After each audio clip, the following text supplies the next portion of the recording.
জয় গুরু বন্দে পুরুষোত্তমম।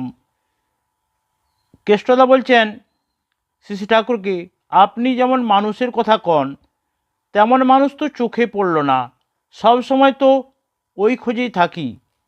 শ্রী ঠাকুর বলছেন, আমার হয়েছে সেই সাধুর দশা। এক সাধু ছিল, সে অনেক সময় অচৈতন্য হয়ে পড়তো, লোকে মনে করত সমাধি হয়েছে।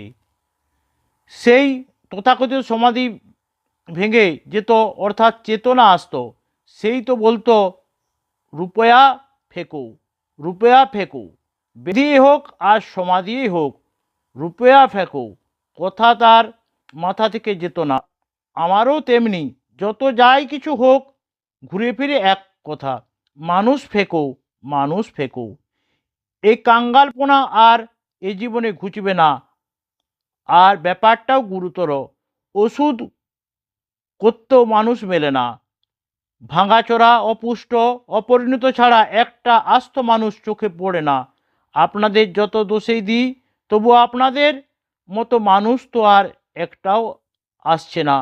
মানুষগুলো যেন স্বার্থ প্রত্যাশার ঝুড়ি, মহৎ কিছুর জন্য, মহৎ কারোর জন্য নিজেকে উজাড় করে দেবার বুদ্ধি নেই। বেশিরভাগ এই মতলব নিয়ে চলে, কোথা থেকে কোন ফাঁকে নিজেদের জন্য কি বাগাবে। এমনতর হাবাতে যারা, দৈন্য দুষ্ট যারা, তাদের কাছে কি কখনো মানুষ ভেড়ে না ভিড়লেও কিছু পায়? রামকৃষ্ণ ঠাকুর বলেছেন, শকুনি উড়ে উঁচুতে, কিন্তু দৃষ্টি ভাগাড়ে। যাজন যারা করে বেড়ায়, তাদের মধ্যে অনেকের দৃষ্টি ওই স্বার্থ ভাগাড়ে। ধর্মকথার উচ্চ স্তরে যতই উবে বেড়াক না কেন, অনেকের দৃষ্টি নিবন্ধ স্বার্থ প্রত্যাশারহীন স্তরে। কেউ চায় টাকা, কেউ চায় মান যশ খাতির, কেউ চায় অন্যকে নিচু করে নিজে বড় হতে, যোগ্য না হয়েও মানুষের উপর প্রভুত্ব করতে। আর এই সবের পেছনে প্রায় গুড়ি মেরে থাকে যৌন প্রবৃত্তি। এরকম হলে কি আর কাজ হয়? তবে ভরসার কথা এই যে, সবাই এমনতর নয়, কিন্তু জগতের কল্যাণের জন্য আরও বহু সূত্র সত্তার প্রয়োজন। আমার মনে হয় তারা সব নিরালম্ব, বায়ুভূত, নিরাশ্রয় হয়ে ঘুরে বেড়াচ্ছে।